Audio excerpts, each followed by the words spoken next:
I spent $25,000 on a family vacation to Florida, dreaming of joyful moments with my loved ones.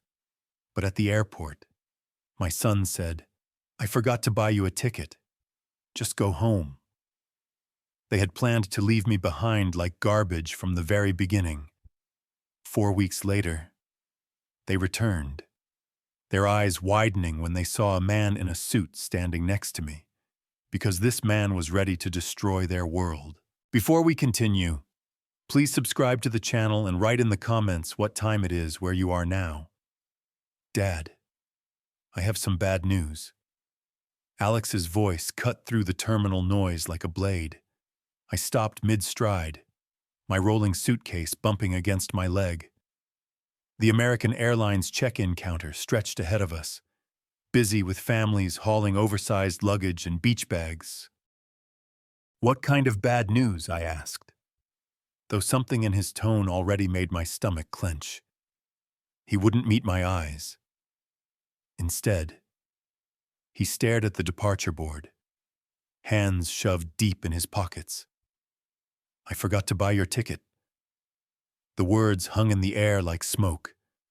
Around us, travelers rushed past with boarding passes clutched in their hands, their excited chatter about beaches and theme parks suddenly feeling like mockery. "You forgot." My voice came out smaller than I intended. "Alex, we've been planning this vacation for 4 months. I know. He finally looked at me, but only briefly. There was just so much to coordinate, and with work being crazy, I gave you $25,000. The number felt heavy on my tongue. For all of us, the whole family. Right. And we're grateful. Dad, really?" Alex glanced at his watch, then toward the departure gates. "But the thing is, the flight's almost ready for boarding." I was already moving toward the check-in counter, dragging my suitcase behind me. The wheels caught on something, jerking my shoulder, but I pressed forward. This was fixable. Had to be. "Excuse me." I called to the woman behind the counter. Her uniform was crisp blue, her smile professional. "I need to check what flights you have available to Miami today." She typed something into her computer. "Certainly, sir." "What's the name on the reservation?" "Arnold Harper.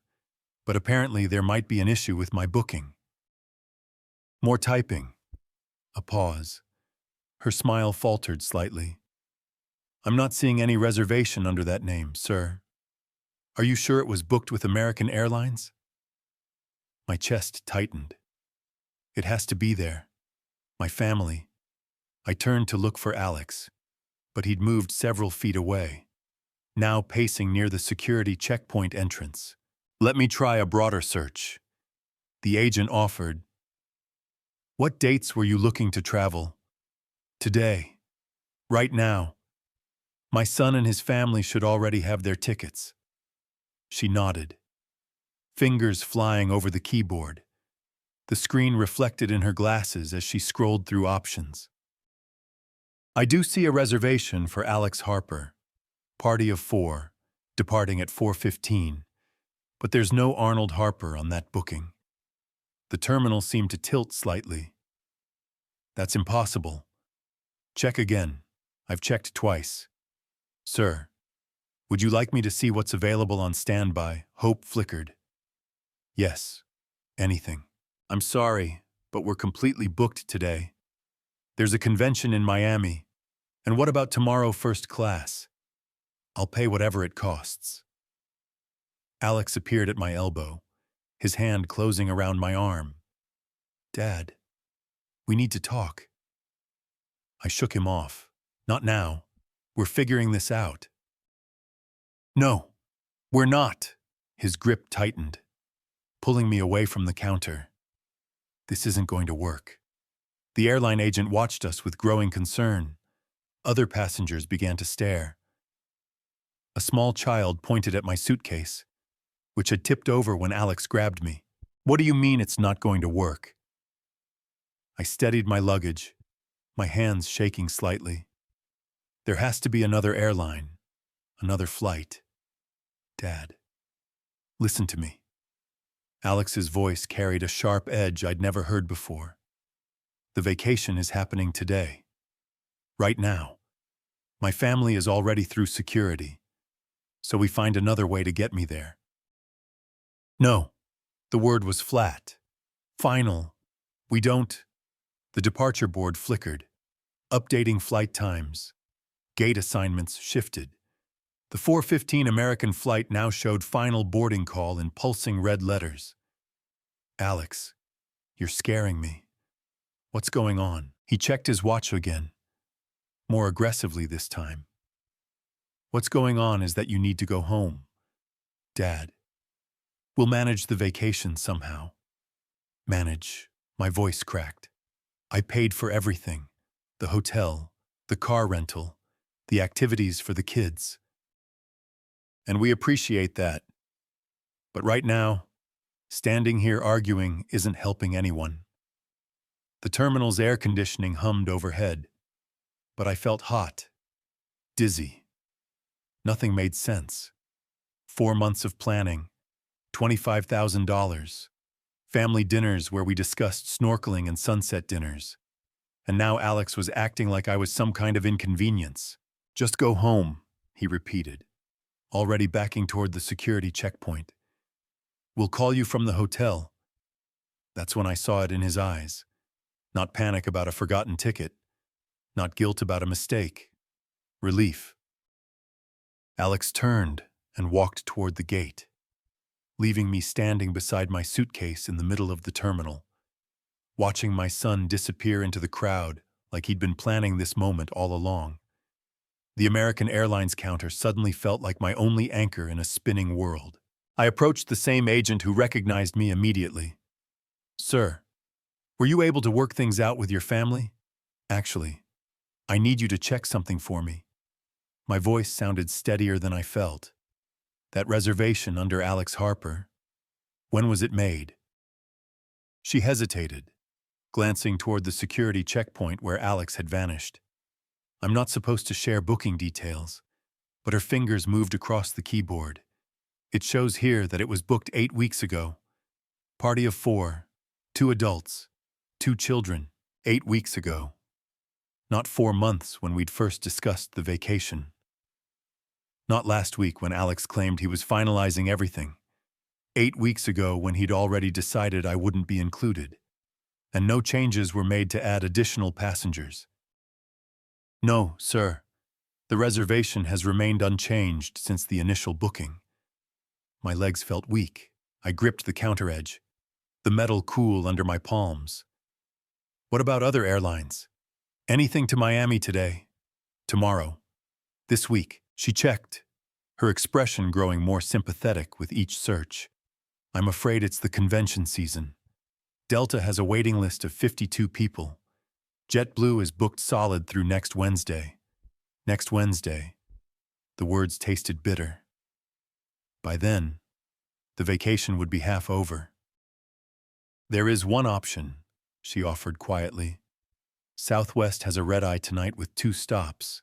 Gets you in Friday afternoon, but it's quite expensive without advanced booking. How expensive? $2,000. I reached for my wallet, but stopped. In the distance, I could see the gate for the American flight. Alex would be there now, probably texting Laura, telling her everything was handled. The problem me had been dealt with. Sir, the agent's voice seemed to come from far away. He knew. I said more to myself than to her. All along he knew. I'm sorry. I looked at her kind face, her genuine concern for a confused old man, and suddenly felt embarrassed. This wasn't her problem. This was family business, the kind of ugly truth that should stay private. The flight, I said. Is it still boarding? Final call was 10 minutes ago. They're probably closing the doors now. As if summoned by her words, an announcement crackled over the intercom. American Airlines Flight 447 to Miami is now closed for boarding. All ticketed passengers should be on board. I turned toward the gate. Even from here, I could see the last few stragglers rushing down the corridor, children in tow, carry-on bags bouncing behind them, families heading to paradise together. My phone buzzed, a text from Alex. "Sorry, Dad. We'll call from hotel. Take care of yourself. Take care of yourself." Like I was some burden he'd finally managed to shed. The agent cleared her throat gently. "About that Southwest flight, sir. Would you like me to hold it while you decide?" I stared at my phone screen. No explanation. No real apology. Just a casual dismissal after taking $25,000 and 4 months of my excitement. "No," I said, sliding the phone back into my pocket. "No, I don't think so. Are you sure I can hold it for 15 minutes? I'm sure." Because suddenly, standing in that terminal with the smell of coffee and the sound of rolling luggage all around me, I realized something important. This wasn't about a forgotten ticket or poor planning or even Alex's selfishness. This was about who they thought I was, who they thought they could treat like a fool. The departure board updated again. American Flight 447 now showed departed in stark black letters. Alex and his family were airborne, probably toasting with complimentary beverages, congratulating themselves on a vacation well-deserved. I picked up my suitcase handle and walked toward the exit. But I wasn't defeated. Not anymore. Every step away from that gate was a step toward clarity. They'd made a calculation about Arnold Harper. They decided I would quietly go home, maybe complain a little, but ultimately accept being discarded. They were about to learn how wrong they were. The automatic doors slid open, and I stepped into the afternoon air, already planning my next move. Behind me, the terminal buzzed with travelers heading to their destinations. I was heading to mine, too. It just wasn't the one they expected. The taxi line stretched longer than I'd expected, but I welcomed the wait. It gave me time to think, to let the pieces settle into place like sediment in disturbed water. "Where to?" the driver asked as I loaded my suitcase into the trunk. He was middle-aged, tired-looking, probably dealing with airport traffic all day. "Los Angeles, Westwood District." I settled into the back seat, still holding my phone, where Alex's pathetic text glowed on the screen. As we pulled away from LAX, I stared out at the familiar landscape of Southern California. The coastline stretched out below us, dotted with houses where other families were probably sitting down to dinner together, sharing their days, making plans, not calculating how to exclude their own father. "Rough day?" the driver asked, glancing at me in the rearview mirror. Getting rougher by the minute. I wasn't usually one for talking to strangers, but something about the anonymity of the taxi made it easier. "Ever have your family turn on you?" He laughed, but not with humor. "Brother, I got ex-wives who've been planning my downfall for years. Family is the ones who know exactly where to stick the knife." The knife. That's exactly what it felt like. Sharp, precise, and aimed at something vital. As we drove through Culver City, I started replaying conversations from the past few months. March, when I'd first mentioned wanting to do something special for the grandkids. Alex's immediate enthusiasm. "Dad, that's a great idea. Leave everything to me." April, when we'd sat around Laura's dining room table, looking at hotel brochures, Sophia practically bouncing in her chair. "Oh, Arnold, this is so generous of you."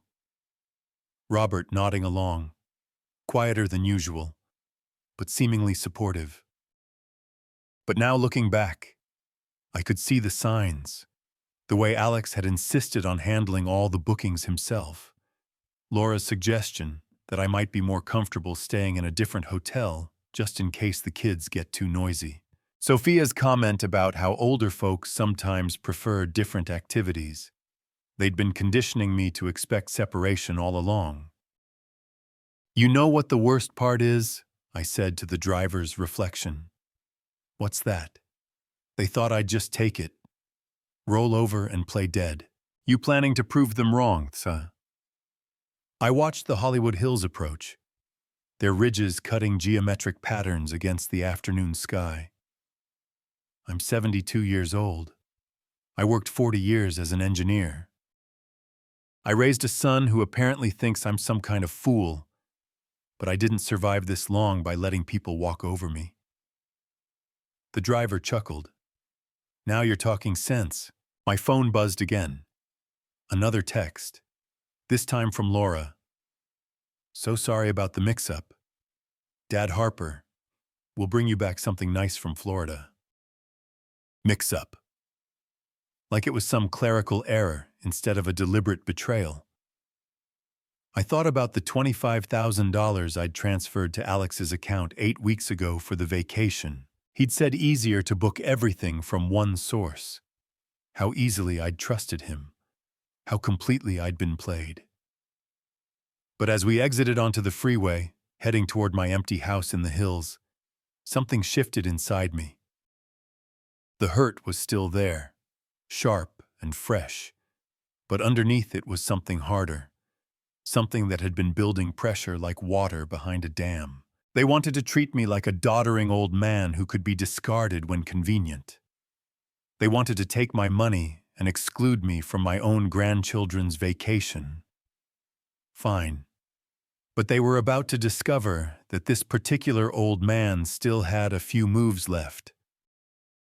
The taxi pulled into my driveway as the sun began to sink behind the Los Angeles hills.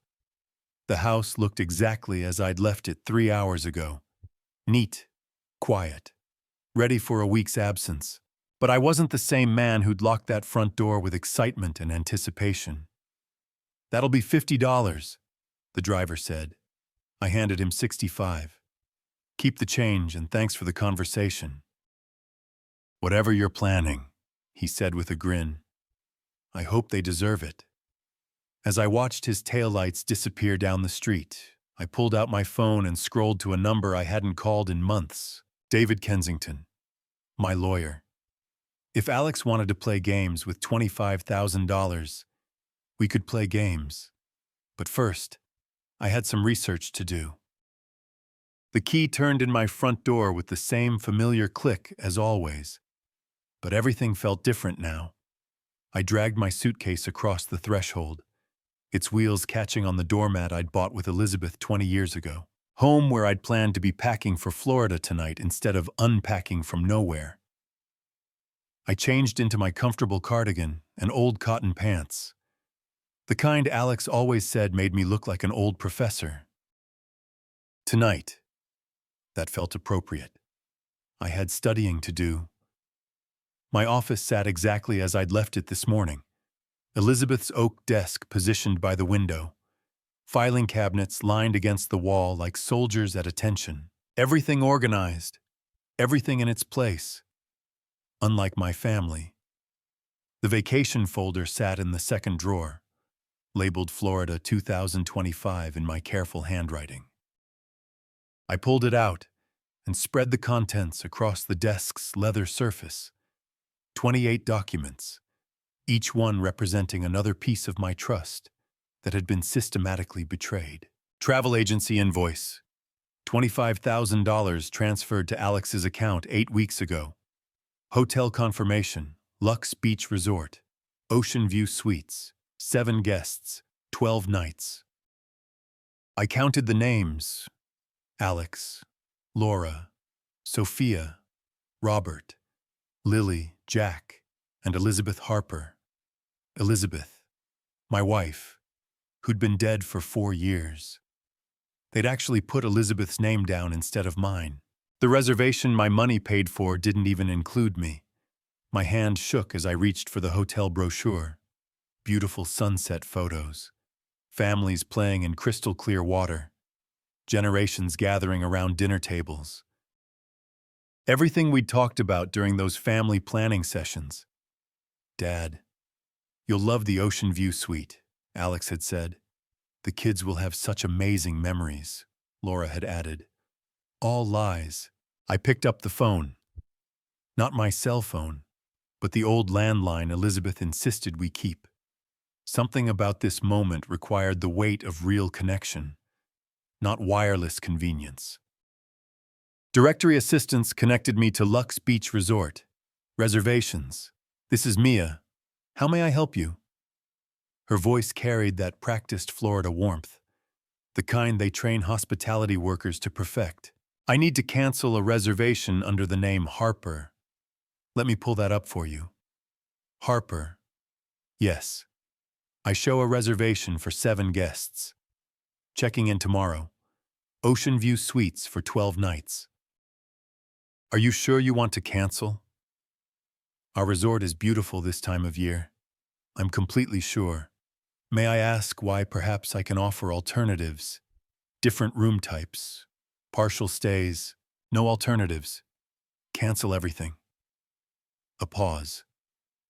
I could hear her typing, probably trying to process why someone would cancel such an expensive booking.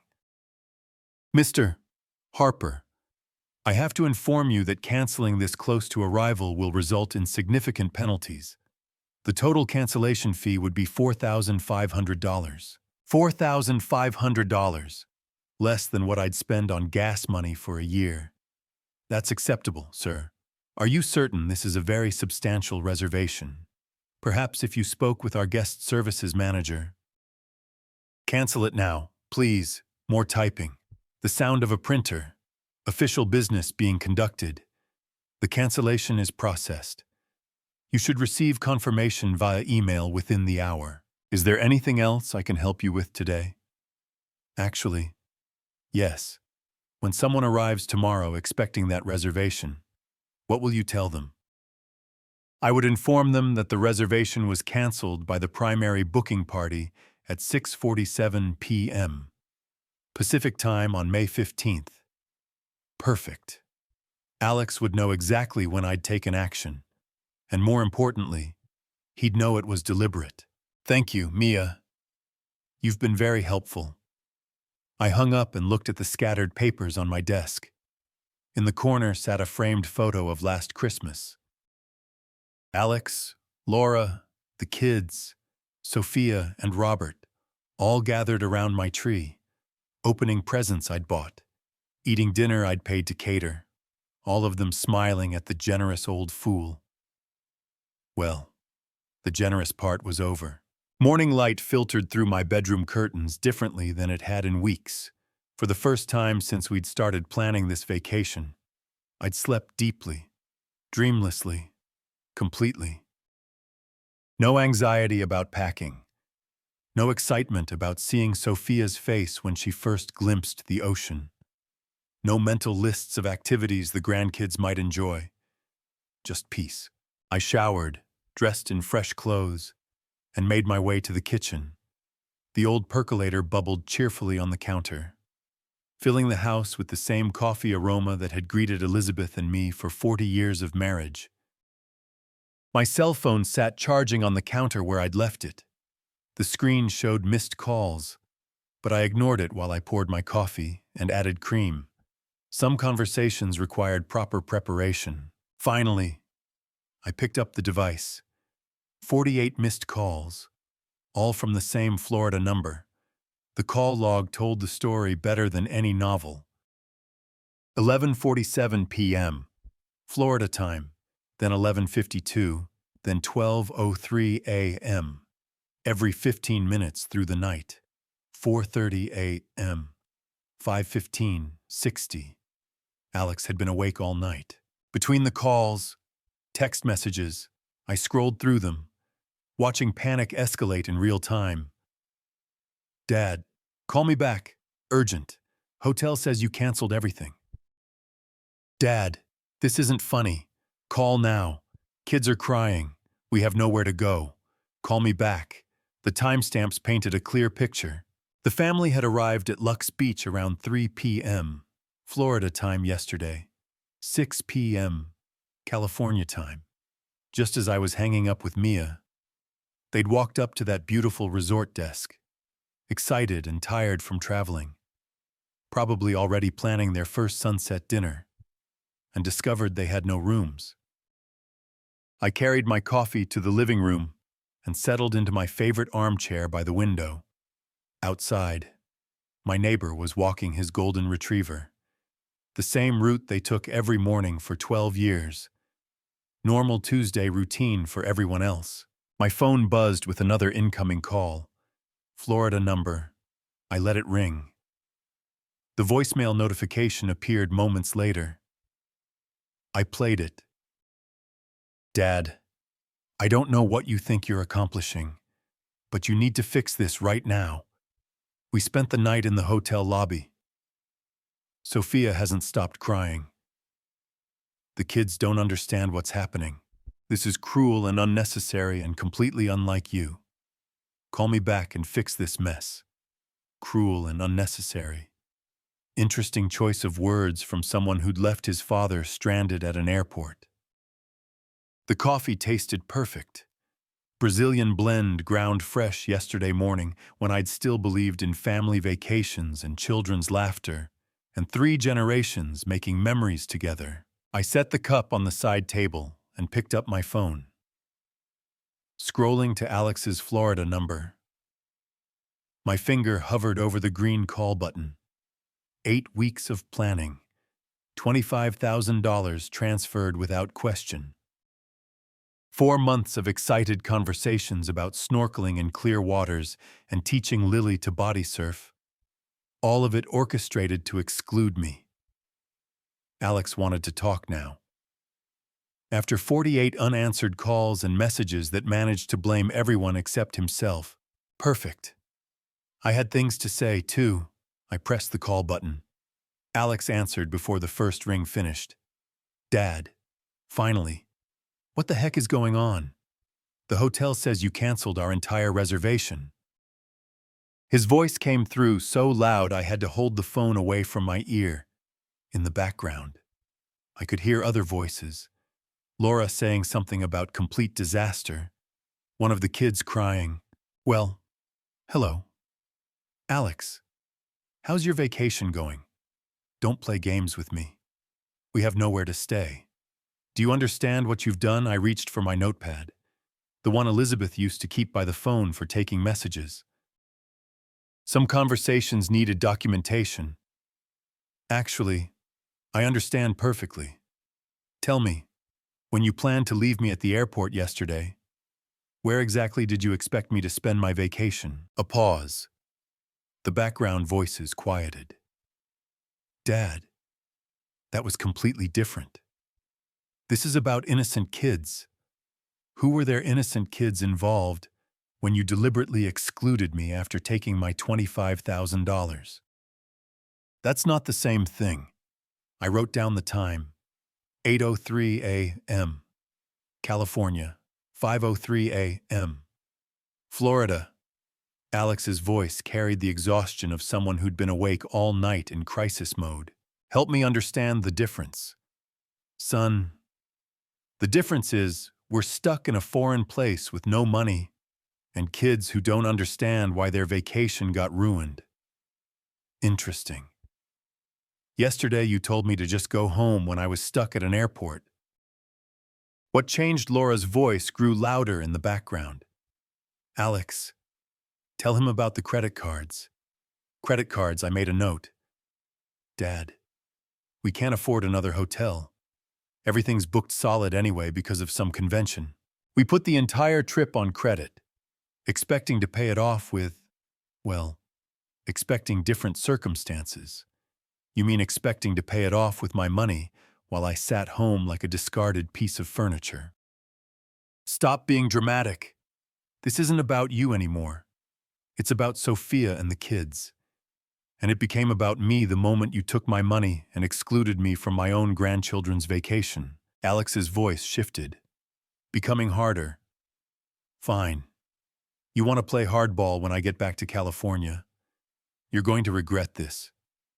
You think you can manipulate this family with money. I wrote that down word for word. You're going to regret this. Alex, are you threatening me? I'm promising you that actions have consequences. Old man, old man. I noted that too. You're absolutely right about consequences. For instance, the consequence of betraying someone's trust is that they stop trusting you. This is ridiculous. You're punishing children because you got your feelings hurt.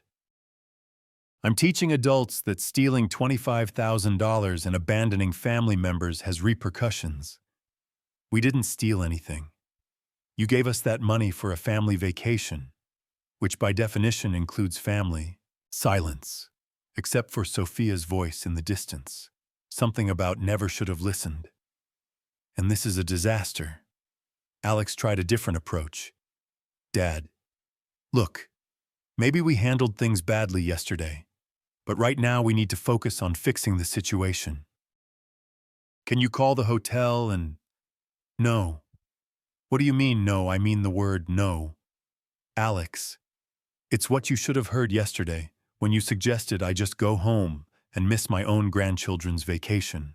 This is insane. You're acting like some kind of vindictive... I hung up. The living room felt perfectly quiet after Alex's shouting.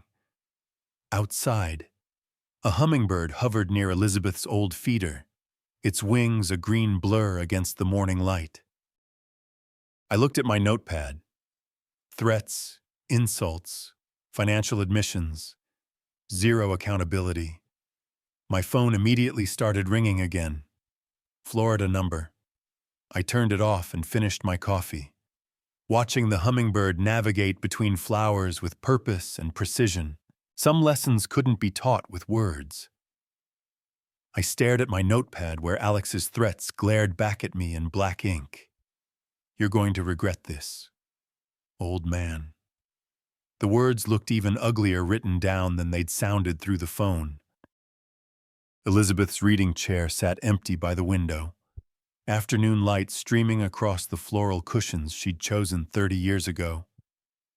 I could almost see her there, hands folded in her lap, waiting for me to ask the right question. What would you do? Elizabeth. But I already knew. Elizabeth never let anyone push her around, not even when it cost her friendships or family comfort. She'd built a career in nursing by standing up to doctors who thought women belonged in the background. Sometimes kindness gets mistaken for weakness. She used to say, "Don't let people confuse the two." Arnold. I'd been kind to Alex his whole life, paid his college tuition when he struggled with grades, co-signed his first apartment lease when no one else would trust him, covered his mortgage payments during 3 separate job changes, funded family vacations, school supplies for the grandkids, medical bills when Laura needed surgery. Kindness, all of it interpreted as weakness. My office felt different now, like sacred ground where important decisions get made. I opened the filing cabinet Elizabeth had organized so perfectly, every folder labeled in her careful handwriting. Financial family support contained the evidence of 20 years of generosity. Bank statements showing monthly transfers to Alex's mortgage company. Receipts for Lily's violin lessons and Jack's soccer equipment. Medical bills I'd quietly paid when Sophia needed her hip replacement. College fund contributions. Birthday gifts. Christmas bonuses disguised as loans that were never repaid. $50,000 last year alone. I found David Kensington's business card tucked behind Elizabeth's emergency contact list. Kensington and Associates, estate planning and family law. We'd worked together when Elizabeth died, handling her affairs with the kind of professional precision that made difficult times manageable. David understood the weight of family obligations. He'd also understand when those obligations became exploitation. My investment portfolio sat in the bottom drawer. Statements showing the careful accumulation of 40 years in engineering. Real estate appreciation, retirement accounts, savings bonds, stock options from the tech companies I'd consulted for after official retirement. Alex had no idea how much he was about to lose. The afternoon sun slanted lower now, casting long shadows across my desk. Somewhere in Florida, my son was probably still trying to figure out alternative accommodations. Still convinced this was temporary frustration he could manipulate away with the right combination of guilt and intimidation. He was about to learn the difference between temporary and permanent.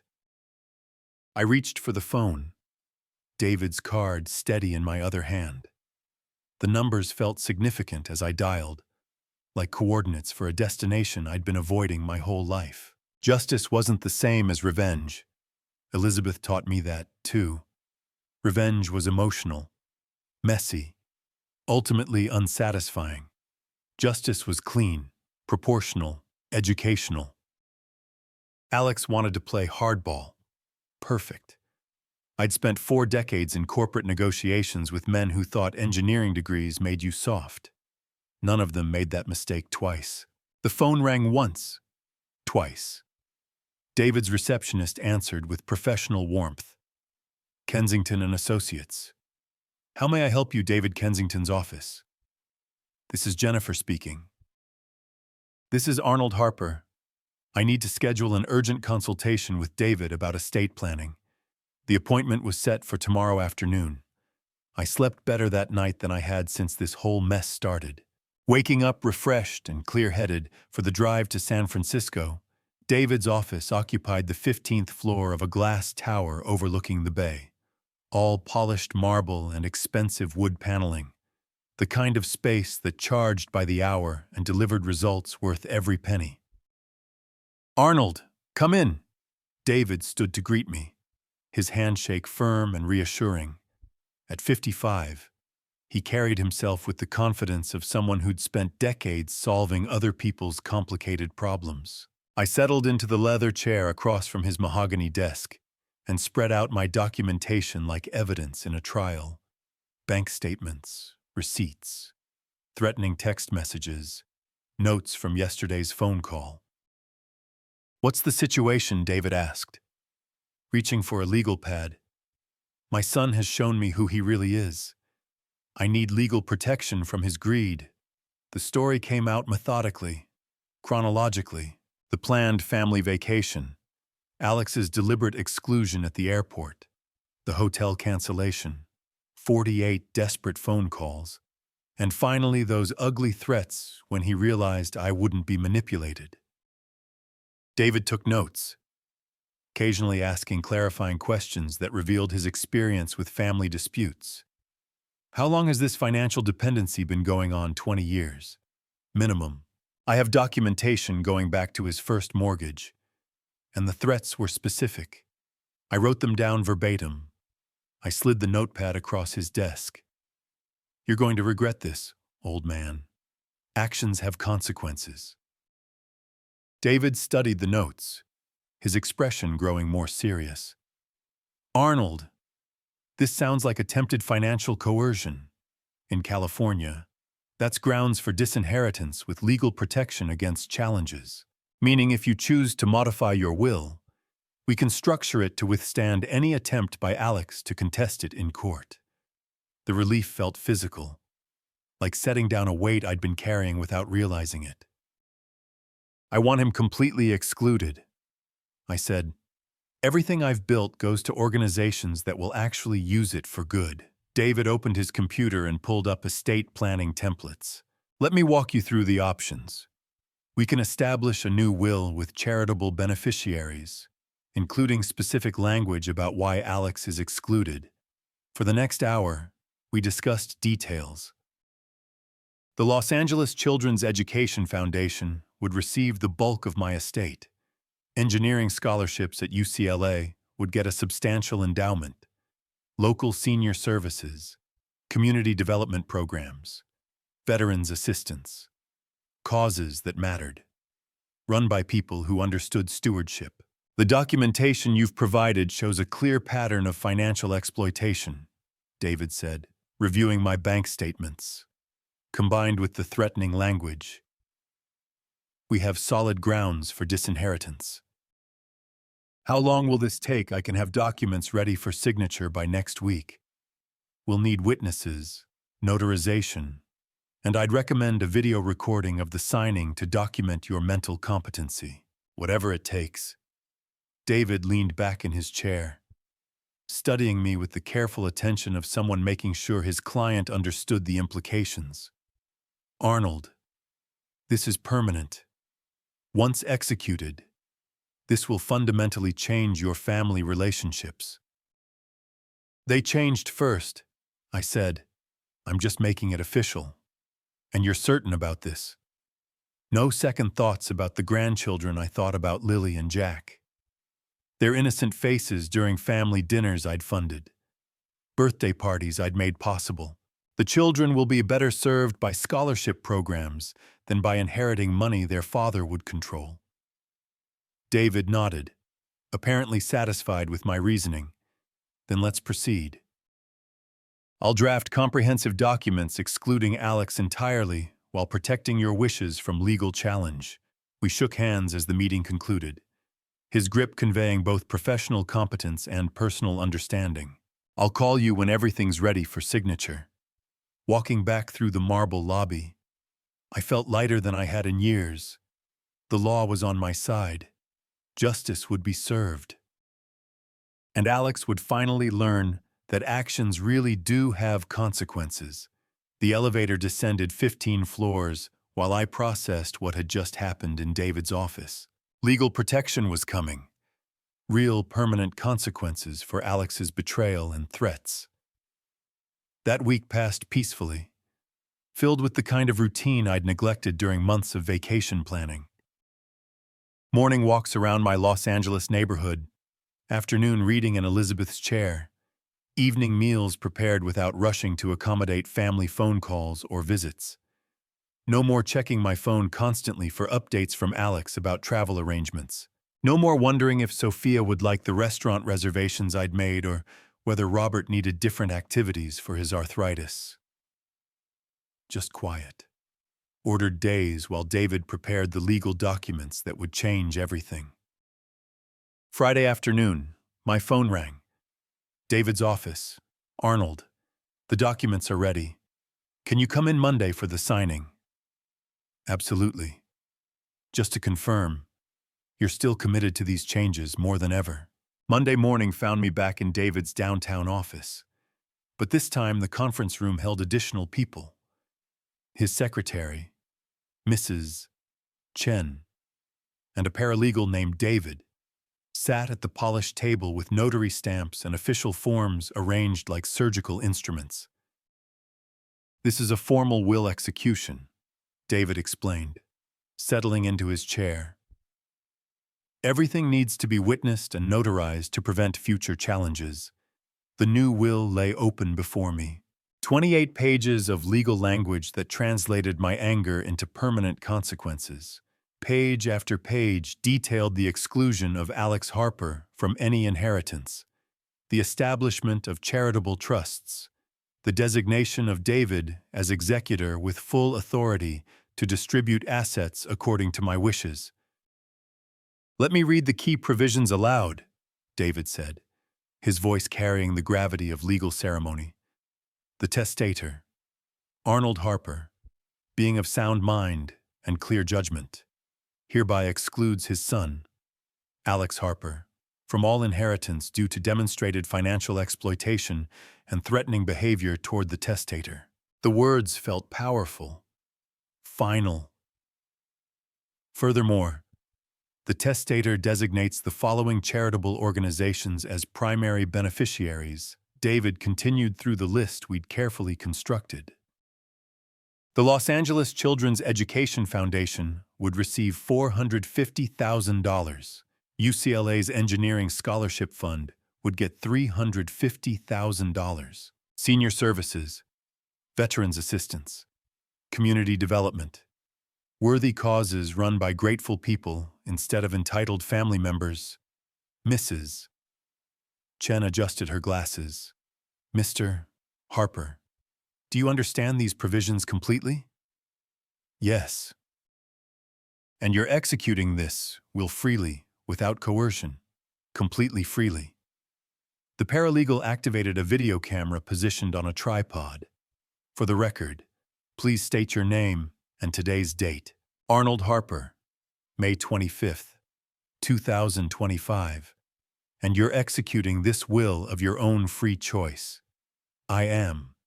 My signature felt steady on the official documents, each letter deliberate and final. Mrs. Chen and the paralegal signed as witnesses, their presence ensuring no future court could question the validity of my decisions. The notary seal pressed into the paper with satisfying authority, making everything official under California law. The original will remain in our security vault, David said, handing me sealed copies. These are your personal records. I recommend keeping one copy accessible and another in a safety deposit box. When do you think they'll find out? That depends on when you choose to tell them. I tucked the envelope under my arm, feeling its weight like armor against future manipulation. Their flight returns Thursday afternoon. They'll probably want to have some kind of family meeting about what happened. David nodded knowingly. Family meetings after crisis tend to reveal everyone's true priorities. Outside his office building, San Francisco bustled with its usual energy. Business people hurrying to appointments, tourists consulting maps, street performers entertaining crowds. Normal life continuing while my personal world shifted on its axis. The drive home took me across the Golden Gate Bridge with Elizabeth's favorite view of the city skyline, spread out like a postcard. She would have approved of today's work. Clean, legal, proportional justice. Alex had made his choice at the airport when he decided I was disposable. Now he would live with the consequences.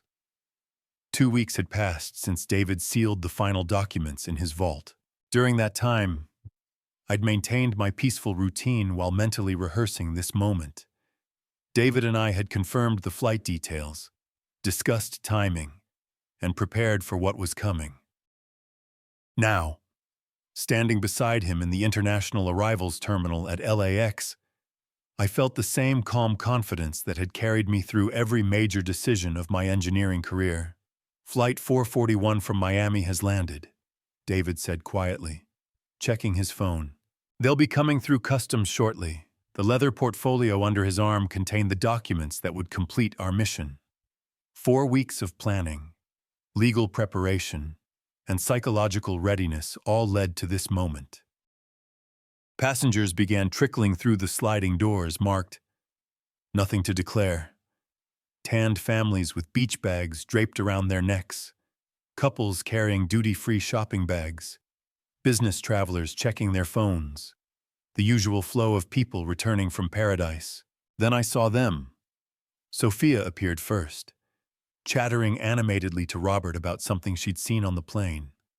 Her oversized hat still bore an American Airlines baggage tag, and she carried a shopping bag with Miami printed across the front. Robert followed quietly, wheeling 2 large suitcases, his face showing the patient exhaustion of someone who'd listened to travel stories for 6 hours straight. Behind them came Laura and the children.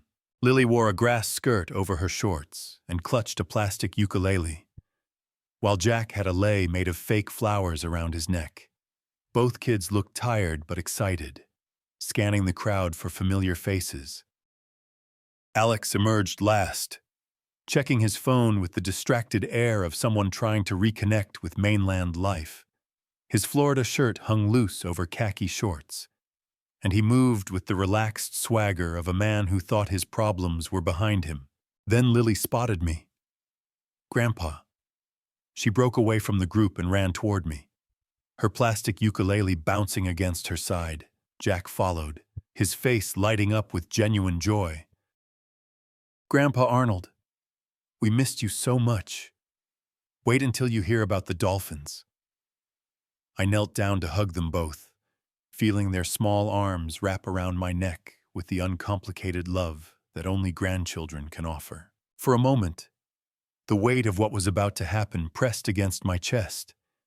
But then I looked up and saw Alex's face. He'd stopped walking entirely, his relaxed vacation demeanor evaporating as he processed the unexpected welcoming committee. His eyes moved from me to David, taking in my lawyer's professional attire and the portfolio tucked under his arm. "Dad." Alex's voice carried a note of weariness. "What are you doing here?" "Welcoming you home," I said, standing up and gently positioning the children beside me. "How was your vacation?" Laura appeared at Alex's elbow, her expression shifting from confusion to something approaching alarm as she noticed David's presence. Sophia, oblivious to the tension, continued her chatter. "Arnold, what a wonderful surprise. Wait until you hear about the luau we went to. And the resort had this amazing breakfast buffet. And Sophia," Robert said quietly, his accountant's instincts picking up on undercurrents she'd missed. "Maybe we should—" David stepped forward, his movement precise and professional. "Mr. Alex Harper." His voice carried the formal tone of official business. Alex's face went pale beneath his vacation tan. David extended the sealed manila envelope toward Alex with the formal gravity of a court officer serving papers. "Mr. Alex Harper, this is a copy of your father's revised last will and testament executed on May 25th, 2025. Alex's hands trembled as he accepted the envelope. The airport noise, announcements, luggage wheels, conversations seemed to fade into background static as everyone's attention focused on the legal document. "What is this?" Laura whispered. Reading the return address on the envelope, Alex broke the seal with jerky movements. His vacation relaxation completely evaporated. He unfolded the papers and began scanning the contents, his eyes moving rapidly across the legal text. I watched his face transform as comprehension dawned. First confusion, then disbelief, then something approaching horror as he reached the crucial passages about disinheritance. "This can't be real," he said, his voice barely above a whisper. Laura leaned over his shoulder, reading the same devastating words. Her face drained of all color as she processed the implications. "Arnold," she said, trying to maintain a reasonable tone, "surely we can work this out. Think about the children. They're your grandchildren." "I did think about them," I replied calmly. "That's why I paid $25,000 for their Florida vacation." Alex's head snapped up from the documents, his eyes blazing with the kind of desperate fury that comes from watching a life plan collapse in real time. "You can't do this to us. I'm your son." "Yes," I said. "The son who left me stranded at an airport and threatened me when I finally stood up for myself." Sophia, finally grasping that something serious was happening, stopped her chatter mid-sentence. "Arnold, what's going on? Why does everyone look so upset?" Robert took her arm gently. "Sophia, maybe we should give them some privacy." But Alex wasn't interested in privacy. "This is impossible. You can't disinherit family. There are laws." David spoke with professional calm. "Actually, Mr. Harper, California probate law fully supports your father's right to distribute his estate as he sees fit. The documentation is legally ironclad." "I'll contest it in court." Alex's voice rose enough to attract glances from other travelers. "This won't stand." "Please do," I said. "David has prepared for that possibility. The video recordings of my competency evaluation should be particularly compelling to any judge." Laura was still scanning the legal documents, her practical mind calculating losses. "The house, the investments, everything, everything." David confirmed. "The Los Angeles Children's Education Foundation and UCLA Engineering Scholarship Fund are now the primary beneficiaries." Alex crumpled the papers in his fist, then immediately smoothed them out again. as if that might change their contents. This is insane. You're throwing away your family over one stupid argument. One stupid argument. My voice remained level, but I felt Elizabeth's spirit strengthening my resolve. Alex, you took $25,000 from me, excluded me from my own grandchildren's vacation, and threatened me when I objected. That's not an argument. That's betrayal. Lily tugged at my jacket. Grandpa, why is Daddy yelling? I looked down at her concerned face and felt a pang of genuine sadness. These children would grow up wondering why their inheritance disappeared. Never understanding their father's greed had cost them their future. Sometimes grown-ups make mistakes that have big consequences, I told her gently. Alex's desperation reached a new pitch. We'll get lawyers. We'll prove you were manipulated, that you're not thinking clearly. David opened his own portfolio and handed Alex a business card. I'd be happy to provide documentation of your father's complete mental competency to any attorney you hire. Fair warning, frivolous litigation can be expensive. The family stood clustered around their vacation luggage, the happy memories of Florida beaches already overshadowed by this new reality.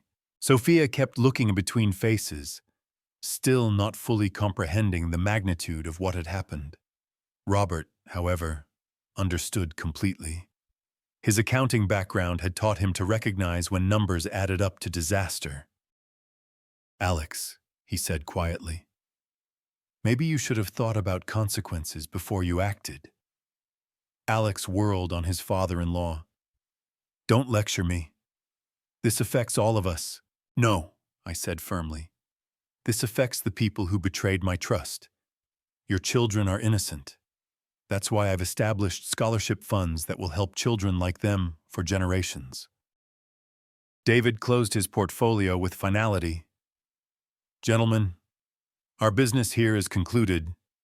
He turned toward the terminal exit, and I followed, leaving Alex's family to process their new reality amidst the cheerful chaos of return travelers and vacation reunions. Behind us, I could hear Alex's voice calling after us, still trying to negotiate, still unable to accept that some consequences are permanent. The walk through LAX's corridors felt different than it had 4 weeks ago. Then I dragged my suitcase through these same halls as a confused, betrayed old man. Now I walked beside my attorney, as someone who'd reclaimed his dignity through principled action. David and I said little during the elevator ride to the parking garage. The weight of completed justice needed no commentary. That went exactly as planned, David finally said as we reached his car. Better, I replied. Alex revealed his true character perfectly. No judge would overturn a will after hearing those threats. The drive home took us across the city as evening settled over Los Angeles. The city lights reflected off the water in patterns that Elizabeth had always loved, and I felt her presence approving of the day's work. You know they'll try to contest it, David said as we navigated through Los Angeles traffic. Let them. Every lawyer they hire will tell them the same thing you told me. The documentation is ironclad. David pulled into my driveway as the automatic porch light flickered on. The house looked exactly as it had this morning, but everything felt transformed by the completion of justice. We shook hands beside his car. Thank you, David. You made this possible. You did the hard work. Arnold, standing up for yourself took real courage. After his taillights disappeared down the street, I unlocked my front door and stepped into the quiet sanctuary of my home. The familiar smell of furniture polish and the distant tick of Elizabeth's grandmother clock welcomed me back. In the kitchen, I prepared a simple dinner: scrambled eggs, toast, a cup of tea. No need to accommodate anyone else's preferences or schedule, just food I enjoyed, eaten at my own pace. The evening light slanted through the dining room windows as I ate, illuminating the family photos that lined the mantelpiece. Alex's graduation from college, his wedding to Laura, pictures of the grandchildren at various ages. They were still family, but now I could look at them without feeling the sting of betrayal. My favorite armchair beckoned from its position by the living room window. I settled into its familiar embrace with my tea, looking out at the garden Elizabeth had planted, and I'd maintained for the past 4 years. The last few weeks had transformed me from victim to advocate, from someone who accepted mistreatment to someone who demanded justice. Elizabeth would have been proud of the man I'd become, or perhaps the man I'd remembered how to be.